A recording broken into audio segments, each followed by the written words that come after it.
Hi there, it's MARCIA-KATE. It is our final discussion post for the semester, which is super exciting. And to start it off, we're talking about the intersection of organizational communication with interpersonal communication. Interpersonal communication is going to be how we communicate with people as far as like how we create our relationships. It's certainly going to be that foundation that we need for all communication. This can be friends, this can be family, but most of all, this is really how we're going to communicate in the workplace. Organizational communication is the overall flow and structure of communication in the grand scheme of things, such as a large corporation or a classroom setting, just really creating those they're not necessarily laws, but we kind of think of them as laws because we don't really utilize them much, except for whenever we're in those settings, whenever we're at a board meeting, whenever a professor is lecturing. That's whenever those organization communications come in. How can knowledge of ethical communication help to design an inclusive work environment?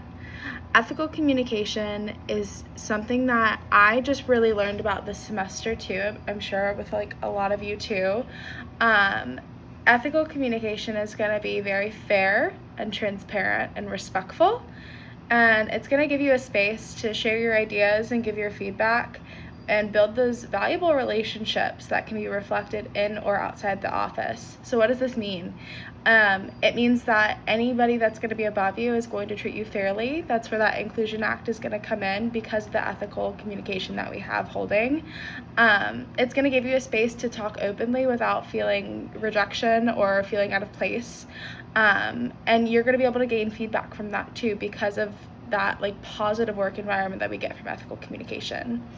And I will say this semester, this 8 weeks, it's definitely helped me to better understand our communication styles in a more productive workplace setting, and just really be more aware of how you communicate in those, keeping that professionalism very, very prominent and very sturdy.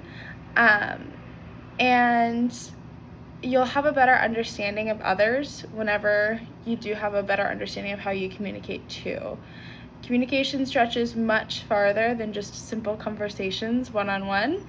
It's dynamic and strategic, and that involves both organizational and interpersonal skills when in a professional setting. I feel that I have had an overall solid understanding of communication, but what I have appreciated about this course is that it has given me a better insight of how I can properly communicate in the workplace. Thank you guys so much. I hope you all have a really great rest of the semester. Thank you.